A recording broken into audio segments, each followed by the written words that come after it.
안녕하세요. 이번 시간에는 end-to-end 문제를 트랜스포머를 통해서 어떻게 풀어내는지에 대한 실습을 같이 진행해 보도록 하겠습니다. 자, 우리 코드를 보시게 되면 이번 실습에 활용될 코드가 이 세 가지입니다. 제가 practice underbar 2 end-to-end이라고 되어 있는 0번, 1번, 2번 이 세 가지 이 파일이 그것에 해당되는 파일이고요.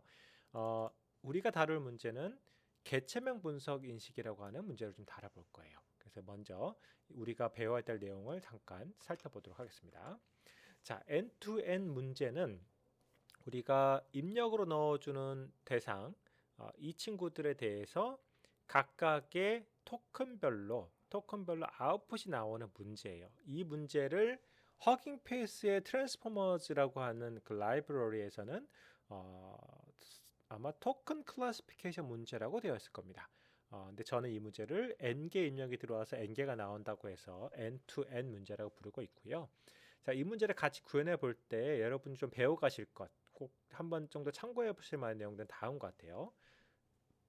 첫 번째는 우리가 개체형 분석을 다룬다. 그리고 버트를 쓸 거다라는 거고요. 특기할 만한 부분은 버트 자체, 특히나 클루의 버트 베이스라는 친구는 센텐스 피스 혹은 뭐 서브 피스 같이 우리가 한 번 정도 미리 가공해 놓은 단위의 토큰을 쓰게 됩니다. 그게 캐릭터도 아니고 워드도 아니고 그 중간 형태 정도를 쓰거든요. 그래서 그걸 쓰게 되는데 사실 그렇게 쓰게 되면 개체형 분석 같은 데 적용하기가 조금 지저분해요. 앞뒤로 전처리 후처리를 좀 넣어줘야 됩니다. 그래서 우리는 조금 더 쉽게 이 트랜스포머 자체를 적용하는 방법을 보여드리는 것이 목적이기 때문에 캐릭터 레벨의 시퀀스 라벨링 문제로 바꿔서 풀 거예요. 그러니까 이 개체형 분석, 그러니까 나는 밥을 먹는다 그러면 나는 밥을 먹는다 이렇게 들어갈 거예요. 그리고 그거에 대한 IOB 라벨이 붙게끔 나올 겁니다. 그리고 그렇게 하기 위해서 어떻게 프리 프로세스를 할 거냐를 보여드릴 거고요. 그 다음에 마지막으로 실제로 이렇게 평가되는 개체형 분석기 혹은 뭐 형태소 분석기 같은 시퀀셜 라벨링 문제는 평가하는 표준 방식이 CoNLL 방식을 많이 써요. 그래서 CoNLL의 시퀀셜 라벨링 방식에 대해 잠깐 소개를 해드리고 그것을 이용해서 흔히 말하는 구단위 평가 점수가 어떻게 계산되는지를 보여드리도록 하겠습니다. 자, 이제 코드를 같이 볼게요. 자, 코드는 뭐 크게 다음과 세 가지가 있는데 먼저 프리프로세스를 할 거예요. 프리프로세스는 이미 돌아다니고 있는 NER 데이터, 이 NER 데이터도 제가 알고 있기로는 요게 그 클루에서 갖고 온 겁니다. 클루에서 데이터를 갖고 온 거고요. 지금 여기죠. 클루 데이터 원본이 있고요. 이 원본에서 요거 볼까요? 트레인 이렇게 되어 있습니다. 제가 이미 가공을 해놔서 캐릭터 원래는 이게 이렇게 안 돼 있고 이렇게 돼 있을 거예요. 그러니까 원본은 이렇게 좀 이렇게 캐릭터가 이렇게 되어 있죠. 요거를 앞뒤로 이렇게 불필요한 것들 다 지우고 캐릭터 레벨의 그 형태로 가공해 놓은 게 요겁니다. 트랜즈메.tsv 그리고 여기 뒤에 공백들을 기준으로 앞에 문장과 뒤에 문장을 구분하도록 해놨습니다. 이해가 되시죠? 자, 그런 상황에서 우리가 전처리를 돌린다. 그럼 전처리에서 크게 몇 가지를 할 거냐면 일단 라벨을 뽑아낼 거고요. 거기서 흔히 말하는 라벨을 뽑아낼 거고 이때 활용되는 그 클루 버트 베이스의 토크나이즈 쓸 텐데 그 토크나이즈에서의 토큰 보캐블러리 구성할 겁니다. 다만 우리는 거기서 캐릭터만 쓰긴 할 거예요. 나중에는 그렇게 쓸 거고 그런 정보들을 보캡이라는 인포로 형태로 가공해 놓을 겁니다. 자, 이렇게 미리 저장해 놓는 거가 필수는 아니에요. 이건 여러분들 그때그때 알아서 하시면 되고 기존에 우리가 토픽 클래스픽 했던 것처럼 사전 준비를 하나도 하지 않고 데이터셋 자체에서 처리해도 상관없어요. 근데 편의상 제가 이렇게 나눠서 설명하기 좋게끔 그리고 여러분 나중에 재활용을 하기 좋게끔 저는 구조화해서 세 가지 스텝으로 나눠 진행하고 있다는 점을 말씀을 드립니다. 그래서 여기서는 이 코드를 쭉 돌리시게 되면 어떤 게 나오느냐? 이 세 가지 파일이 튀어나오게 됩니다. 하나씩 볼게요. NER 데이터 폴더에 라벨 보캡. 라벨 보캡은 이렇게 생겼겠죠? 왼쪽에 거가 라벨, 오른쪽 거가 그 라벨에 대한 인덱스. 자, 중요한 건 요게 하나 추가됐죠? 패딩 라벨. 사실 이거 있어도 되고 없어도 됩니다. 근데 아마 없어도 되고 있어도 되지만 여러분들이 넣어둬도 상관없어요. 근데 아마 없는 게 더 깔끔하게 나올 수도 있습니다. 이거는 나중에 왜 집어넣냐면 우리가 불필요한 라벨에 대해서 처리하지 않도록 해주는 건데요. 요거는 제가 다시 설명드릴게요. 요거 없어도 된다는 건 제가 나중에 코드를 하나씩 보면 설명드리겠습니다. 지금은 일단 넣어놨도록 해놨어요. 자, 그리고 나서 두 번째 거는 토큰 보캡. 토큰 보캡은 제가 만든 게 아니고 정확히 아까 전에 쿨루버트 베이스에 있는 그 내부에 있는 토큰 보캡을 그대로 여기에 카피를 해놔서 덤프를 해놓은 겁니다. 딱 그 정도 수준이고요. 참고하실 건 요거예요. 세 번째 아웃풋이 요건데 인풋에 들어가는 거가 패딩이 0, 세퍼레이션 3, 언노운은 1, 아웃풋이 패딩 마이너스 100, 마이너스 100으로 해놨다는 걸 주의하시기 바랍니다. 제가 이걸 처리하면서 아까 전에 그 패딩이 무조건 넣어놓고 돼 있었나 봐요. 요거를 이제 빼겠습니다. 그러면 이거 안 넣어도 돼요. 전혀 상관없습니다. 다시 한번 해볼게요. 자, 이렇게 해서 요거를 수행을 시켜보면 자, 돌고 뭐 아마 처음에 여러분들 처음 돌려보시면 그 쿨루버트 베이스 토커나이저 가져오고 뭐하고 하는 시간이 좀 걸릴 겁니다. 그래서 조금 시간이 걸릴 거고요. 또 하나 여기서 로딩 데이터 하실 때 여러분 좀 참고하실 부분들은 여기는 없네요. 저는 이제 판다스 같은 걸 써서 쉽게 하고는 있지만 이렇게 한번 해보겠습니다. 여기서 그 한번 모니터링 할 때는 판다스 같은 걸 모니터링 하시면 편하기 때문에 제가 이렇게 해놨어요. 자, 어찌됐든 여기서 라벨링 다시 한번 보게 되면 라벨 보캡을 가게 되면 이번엔 패딩이 없죠. 이게 사실은 더 깔끔하게 처리됩니다. 나중에 그 패딩 라벨이 어떻게 처리되는지 다시 한번 보여드릴 거예요. 토큰 보캡은 그대로 거고요. 보캡 인포 제이슨에서 패딩 0 뭐 이렇게 되어 있습니다. 사실 이것도 필요 없어요. 이거 제가 불필요한 부분인데 넣어놨네요. 여기서 가보시면 보캡에 요거 필요 없습니다. 이거 실제로는 인풋에서는 필요하고 인풋은 있어야 됩니다. 인풋은 있어야 되고요. 여기서 마이너스 100이라고 제가 강제로 넣어놨어요. 이거는 파이토치의 크로스 엔트로피 로짓 함수의 디폴트 값이기 때문에 마이너스 100을 넣어놨습니다. 그 다음에 패딩 요거는 버트 토커나이저 갖고 온 거고요. 세퍼레이션도 거기서 갖고 온 거고요. 여기서 갖고 온 겁니다. 그래서 여기 지금 각각 보시면 이 친구들은 여기 안에 갖고 온 것들이다. 이렇게 이해하시면 될 것 같아요. 자, 이렇게 미리 보캡을 준비한 상태에서 이제 뭘 할 거냐면 이 친구를 이용해서 꽤나 큰 규모의 데이터인 이 개체형 분석 데이터에 각 라벨별로 혹은 각 토큰별로 미리 IDS 그 인티저 밸류로 아이디를 만들어 줄 겁니다. 그래서 프리프로세스라는 걸 할 건데요. 여기서 이것을 하나하나 할 때 우리가 참고할 만한 부분은 캐릭터 레벨로 한다는 거예요. 자, 하나씩 가보겠습니다. 하나 보면 되겠죠? do preprocess 들어가셔서 보시면 토크나이즈를 먼저 부릅니다. 자, do 토크나이즈 볼게요. 여기서 이렇게 들어가는데 제가 여러분들께 요걸 보여드린 이유는 가끔씩 우리가 단 한 번만 수행해도 되지만 되는 것들에 대해서 미리 전체를 해주면 좋다는 거예요. 예를 들어서 특정한 심볼들을 아이디로 바꿔주는 테크닉, 즉 토커나이제이션이죠. 토커나이제이션을 한 번만 하면 되잖아요. 그걸 매번 할 필요가 없습니다. 그래서 매번 해서 속도를 떨어뜨리지 않게 하기 위해서 저는 미리 해놓는 걸 선호하는데 미리 해놓을 때도 시간이 많이 걸린다. 그러면 파이썬의 멀티 프로세싱 기능을 이용해서 얘를 조금 더 빨리 처리할 수 있는 테크닉이 있어요. 그게 요겁니다. 그래서 한번 돌려보시면 이게 총 10개의 아마 프로세서를 만들어서 10번 그러니까 하나의 일을 10개 에이전트가 수행하고 결과를 내놓도록 해놓습니다. 그래서 캐릭터 레벨을 다 바꿀 거고요. 그때 쓰이는 함수가 그 멀티 프로세서가 부르는 함수가 요거고요. 펑션 캐릭터스 to IDS 이 친구가 요겠죠. 그래서 캐릭터스가 들어오게 되면 이 친구를 이용해서 캐릭터 아이디가 그 안에 있으면 그 친구를 쓸 거고요. 하나 특이할 부분 요건데요. 실제로 버트 토커나이저 안에서는 스페이스에 대응하는 캐릭터가 없어요. 그래서 그거에 대한 캐릭터로 저는 이제 세퍼레이션 코드를 아무거나 하나 갖고 왔습니다. 뭐 사실 뭘 갖다 써도 상관없으나 세퍼레이션 같은 스페셜 심볼을 갖다 쓰면 되겠죠. 그렇게 해놓고 언노운 심볼이다 그러면 언노운을 갖다 썼어요. 그래서 이렇게 처리해놨습니다.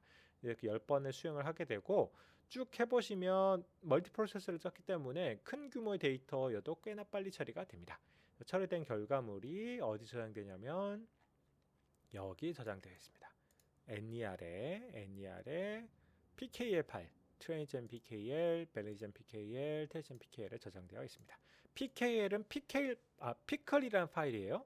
혹시 모르시는 분들을 위해서 제가 설명을 드리자면 피클, 이 피클 파일하고 데이터 프레임, 저는 지금 판다스를 주로 쓰기 때문에 판다스의 데이터를 피클 형태로 저장하도록 해놨습니다.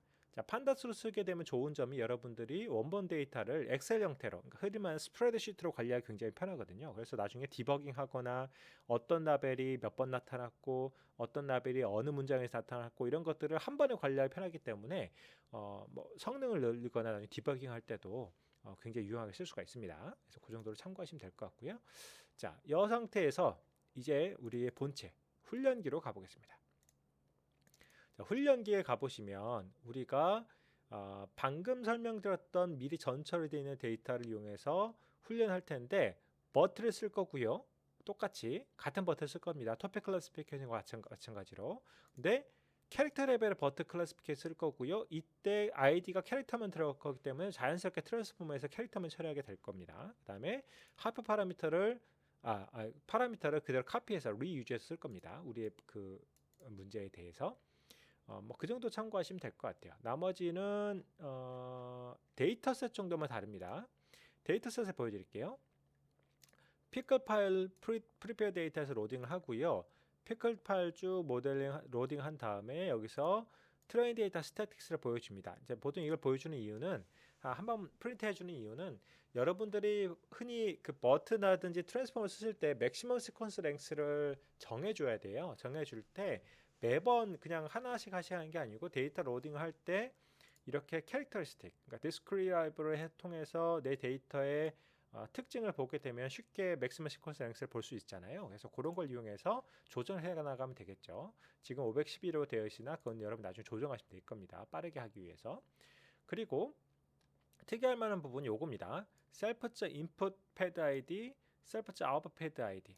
자, 이거가 필요한 이유가 아웃풋 패드 아이디가 이따가 설명드리겠으나 라벨을, 그러니까 우리가 패딩에 대한 파트는 계산 과정에서 이그노어 하도록 할 수 있어요. 그래서 그게 여기에 들어갑니다. 나중에. 그래서 그런 것들 참고하시면 될 것 같고요. 뭐 로드 보캐블러리 이런 거는 뭐 티피컬한 파트가 될 것 같고요. 이렇게 되어 있고요. 네임드 엔티티 레코그니션 데이터셋을 보겠습니다. 이 부분이 조금 여러분이 신경 써서 보시면 좋을 것 같아요.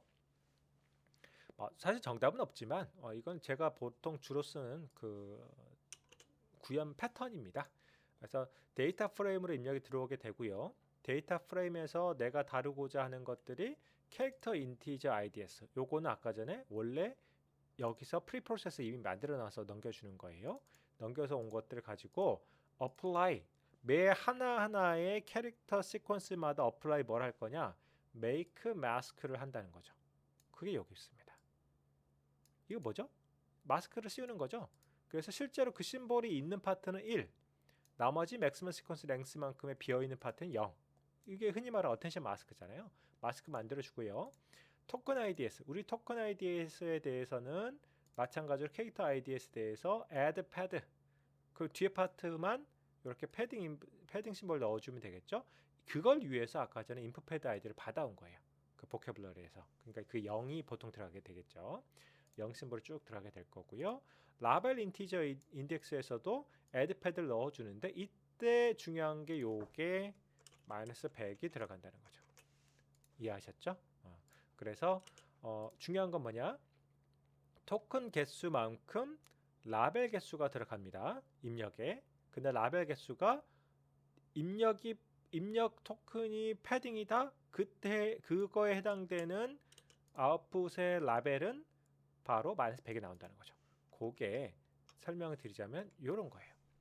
자, I like apples, I make toys, hello world 뭐 없는 거죠. 맥시멈 시퀀스 랭스가 3이다 그러면 그랬을 때 인코드 인풋은 패딩 인풋이 0이 돼서 이렇게 채워진다는 거죠. 근데 만약에 그것에 해당되는 end-to-end 문제의 아웃풋, 라벨 아웃풋은 다 채워지는데 여기 해당되는 것만 마이너스 100이 나오는 거죠. 이해되시죠? 이거는 배치 사이즈가 3짜리를 이야기하고 있습니다. 그래서 마이너스 100이라는 걸 기록을 해놓으면 이 마이너스 100을 이용해서 나중에 로스 캘큘레이션 할 때 이 파트를 지워버릴 수가 있어요. 그건 이따 다시 말씀드릴게요. 자, 이렇게 해놓고 실제로 get 아이템에서 리턴 해주는 것은 다음처럼 해놨습니다. 그래서 토치 텐서 물려주고요. 아웃풋 토치 텐서 라벨 아이디스 물려줍니다. 쭉 3개의 결과 나오겠죠. 자, 이제 실제 밑에 토커나이제이션 다 끝났고 레코그니션 파트 보겠습니다. 아까 전에 토픽 클래시피케이션 보셨다면 정확히 같은 파트가 여기 있어요.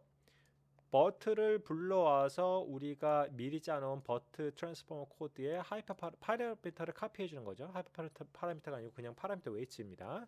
다 카피해 주고요.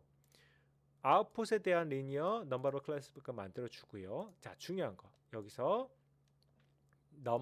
뉴럴 네트워크 크로스 엔트로피 로스를 만들어 주는데 사실은 여기에 이그노어 인덱스가 마이너스 100이 들어가야 되는 거예요. 근데 여러분 다큐멘트 읽어보시면 크로스 엔트로피의 로스의 기본 로스 그것이 마이너스 100이 들어가 있습니다 이미. 그래서 여기 굳이 안 넣어도 상관없어요. 그 다음에 이 친구들은 토치 매트릭스에서 제공하는 매트릭 함수인데 F1과 오큐레시 이렇게 넣어놨습니다. 뭐 쓰셔도 좋고 안 쓰셔도 상관없어요. 자, 실제로 보시면 트레이닝 스텝에서 우리가 배치로부터 3가지 인풋 IDS, 어텐션 마스크, 라벨을 불러오고요. 셀프를 돌리게 되면 이 셀프가 포워드가 불리겠죠. 포워드가 불리게 되면 쭉 로딩을 하게 되는데 우리의 결과물에 의하면 첫 번째 거가 풀드 아웃풋이 나오고 두 번째 거 시퀀셜 아웃풋 스테이지가 나오는데 우리가 이제 구해야 되는 거는 풀드 아웃풋이 아니고 이 중간에 각 스텝마다 결과잖아요. 그래서 요걸 가져다 쓰게 됩니다. 그래서 요것에 대해서 각각 툴 리니어 해주게 되고요. 그것을 로직 값을 가져다가 넘겨주게 되죠. 자, 그러면 그 값을 그래서 로스 캘큘레이션 할 텐데 로스 캘큘레이션 파트에 들어가 보면 이 부분이 조금 신경 쓰실 필요가 있어요. 자, 어떻게 되느냐? 크게 2가지 파트입니다. 첫 번째는 어텐션 마스크를 이용해서 무슨 짓을 하냐면 로지츠와 라벨에서 액티브 마스크만큼 떼어줘요. 무슨 말인 거 아니? 어텐션 마스크가 그러니까 이거 어텐션 마스크를 이렇게 옆으로 쭉 펼칩니다. 펼친 거 똑같아요. 다 펼친 다음에 펼치고 나서 요것만 먼저 설명해 드려야 되겠네요. 죄송합니다. 자, 그러니까 크로스 엔트로피를 시퀀셜 라벨링 문제에 적용할 때 또 하나의 팁이 뭐냐면 다음과 같이 뷰를 통해서 넘버 오브 라벨즈만큼을 그러니까 요거가 로지 디멘전이 되겠죠. 넘버 오브 라벨즈만큼 놔두고 나머지는 다 뭉개버려요. 그렇게 되면 모든 배치 사이즈에 있는 것들이 마치 하나의 데이터인 것처럼 쫙 펼쳐지게 되겠죠. 마찬가지로 라벨도 그렇게 똑같이 펼쳐지게 되면 사실은 우리가 비교해야 될 넘버를 라벨은 똑같기 때문에 그만큼이 비교가 똑같이 되겠죠. 그래서 이 친구와 이 친구를 비교해서 우리가 한 번에 크로스 엔트로피로 시퀀셜 라벨링 문제도 풀 수 있다는 겁니다. 뭐 어렵지 않겠죠. 그렇게 풀면 되겠죠. 자, 그런데 여기서 어텐션 마스크 방금 만든 이 갖고 온 어텐션 마스크를 똑같이 뷰로 펼친 다음에 그것이 1인 것, 그렇게 되면 유효한, 그러니까 패딩이 아닌 것만 갖고 오겠죠. 패딩이 아닌 실제로 밸리드한 어텐션 마스크를 갖고 오게 되고요. 요 친구를 이용해서 로지스 값을 넣어주게 되면 이게 인덱싱이 됩니다. 이건 제가 이따 다시 한번 우리가 브레이크 포인트를 걸어서 보여드릴게요. 그러니까 뭔 말인 거 아니? 전체 로지스를 갖고 오는 게 아니고 액티브 마스크가 실제로 밸리드한 마스크에 있는 값들만 수집해주는 테크닉이 요거예요. 수집을 해주고요. 마찬가지로 라벨도 그 친구만큼 수집이 되겠죠. 그럼 수집된 이 2개의 친구가 패딩과 상관없는 정말 유효한 라벨만 되잖아요. 그 친구에 대해서만 크로스 엔트로피를 하게 되겠죠. 그래서 문제없이 처리가 될 겁니다. 물론 이렇게 되면 우리가 문제없이 패딩 상관없는 것들만 처리돼서 계산이 될 거고요. 그런 테크닉이 밑에 액티브 로직과 여기에도 그대로 적용되게 되어 있습니다. 이해가 되셨죠? 요거 다시 한번 보여드릴게요. 어떻게 되는지는. 나머지는 뭐 이런 것들을 밸리데이션과 이런 데 똑같이 쓰고 있습니다. 뭐 그 정도고요. 하나만 더 설명드리자면 우리가 이렇게 계산하고 나서 지금 IOB를 가지고 계산하는 파트가 있습니다. Validation Epoch End에. 그러니까 뭐냐면 input IDS, label, attention mask 이런 걸 가지고 우리가 실제로 프레이즈 레벨, 그러니까 지금의 이 모든 F1 매저, 여기 나오는 F1 매저들은 캐릭터 레벨일 거예요. 왜냐면 우리가 캐릭터 레벨 처리하고 있기 때문에. 근데 그게 중요한 게 아니고 실제로 문장에서 그 엔터티, 로케이션이든 그 문장에서 뭐 person이든 이런 것들이 얼마나 잘 뽑혀있는지, 즉 구단 위의 성능이 중요하잖아요. 그 구단위를 뽑아주는 테크닉들이 있고요. 그 코드가 여기 있습니다. 지금 제가 보여드리자면 메저에 제가 짜놓은 게 있어요. 코NL 이벨이라고 한 친구는 요게 이 사람이 짜놓은 코드가 있고요. 얘는 코NL에서 제공하고 있는 펄 기반의 코드를 바꿔놓은 코드거든요. 파이썬으로. 이 친구를 제가 다시 한번 랩핑을 해서 짜놓은 코드가 요 코드입니다. 그래서 getPerformance라는 친구를 쓰시면 되고요. 쓰실 때 이렇게 됐습니다. input id 이게 아니고죠. 여기죠. 여기서 다음과 같은 형태로 가공해서 넣어주면 됩니다. 그러니까 데이터인데 데이터가 실제 토큰, 정답 토큰, 예측된 토큰, 예측된 토큰을 넣어주는 그런 데이터 형태 넣어주고 get 퍼포먼스 해보시면 9단위로 잘 나오고요. 명시적으로 2FN을 넣어주면 중간 결과값도 나오도록 제가 짜놨어요. 자, 그 성능을 측정하는 파트를 제가 두 가지 파트에 넣어놨고요. 하나는 테스트 에포크 엔드에 넣어놨고 이렇게 넣어놨습니다. 그래서 요거는 여기에 저장되도록 해놨고요. 또 하나는 밸리데이션. 매번 밸리데이션 끝날 때마다 저장하도록 해놨습니다. 물론 밸리데이션 넣을 때 이게 좀 그러니까 시간적으로 손해를 볼 수는 있어요. 그래서 이거는 여러분들 각자 알아서 평가하시면 될 것 같습니다. 넣을지 말지를. 그래서 각각 보시면 이 친구들이 중간중간에 이렇게 저장을 하고 있습니다. 테스트 결과 볼까요? 지금 그 마지막에 다 훈련이 끝났다고 하면 이렇게 이쪽이 정답 문장, 정답 태그들, 오른쪽이 예측 태그들인데 뭐 잘 되고 있죠. 뭐 틀린 걸 좀 찾아보면 어디 있을까요? 이런 거 불임 사건. 예측은 로케이션으로 잡았는데 실제 로케이션이 아니라는 거죠. 근데 뭐 앞뒤로 보면 어떻게 보면 기계 입장에서는 로케이션을 볼 수도 있을 것 같아요. 뭐 이런 식으로 틀리고 있는 걸 확인할 수가 있습니다. 그러면 이 틀린 거의 성능을 보고 싶으시면 어떻게 보면 되냐면 여기 full이라고 되어 있는 게 있습니다. 여기 full 보시면 테스트만 볼게요. 테스트 풀을 보시면 전체 토큰들 중에 프레이즈에 해당되는 게 요만큼이고 우리가 맞았던 프레이즈가 이만큼이다. 이렇게 잡아낸 거죠. 그리고 전체 성능, 논문에 리포트하는 건 다 머징을 시켜서 한 거기 때문에 그때 전체는 82.09다 이렇게 나와 있죠. 근데 실제로 82.09가 나오지만 내부적으로 보게 되면 DT, LC, 오지별로 성능이 다 다릅니다. 지금 언뜻 보셔도 잘 안 나오는 게 요거죠. 요 두 가지입니다. 오거나이제이션과 LC, 그러니까 로케이션을 좀 헷갈린다는 거 알 수가 있죠. 서로 잘 못한다. 아마 이거 컴퓨전 매트리스 그려보면 LC가 OG가 되거나 OG가 LC가 되는 경우가 굉장히 많을 거예요. 그렇게 되면 우리가 앞으로 이 모델을 개선할 때 어떤 점 개선해야 될까? LC나 오거제이션을 잘 맞추는 방향으로 뭐 사전을 넣는다든지 혹은 뭐 그런 데이터를 많이 넣어준다든지 이런 식으로 해봐야 되겠다라는 걸 여러분들이 감을 잡을 수가 있겠죠. 자, 그리고 아까 우리가 설명하려고 했던 것 중에 제가 성능 측정하는 건 다 설명을 드렸고요. 하나 남아있는 파트가 아까 어텐션이죠. 로스 계산하는 테크닉을 다시 한번 설명을 드리겠습니다. 자, 보시면 우리가 여기서 로스를 계산하게 될 텐데 로스 계산할 때 두 가지를 좀 보시면 좋아요. 하나 뭐냐면 여기 보시면 로짓이 계산돼서 넘어오는데 로짓을 평평하게 펴니다. 자, 이걸 왜 펴느냐? 가만히 생각을 해보시면 우리는 크로스 엔트로피를 쓰게 있어요. 크로스 엔트로피는 마지막 디멘전이 그 클래스 개수만큼 그것을 기본적으로 가정하게 되는데 마지막 디멘전이 우리는 시퀀셜 라벨링 문제에서는 그런 클래스가 여러 스텝마다 나오잖아요. 그래서 크로스 엔트로피를 여러 번 나눠서 적용해야 되는데 귀찮다는 거죠. 그래서 어떻게 하냐면 평평하게 펴버립니다. 제가 이걸 다시 보여드릴게요. 걸고 설명하는 동안 돌려놓으면 아마 여기까지 들어올 겁니다. 자, 그러니까 로짓을 평평하게 편 다음에 마지막 디멘전만큼 유지하고 평평하게 펴버리면 모든 배치 시퀀스, 그러니까 모든 스텝에 대해서 배치 시퀀스별로 그냥 쭉 옆으로 이어 붙여서 평평하게 만드는 거죠. 마찬가지로 라벨도 그렇게 평평하게 붙여 놓습니다. 그 상태에서 크로스 엔터피를 한 번만 돌리면 처리가 되겠죠.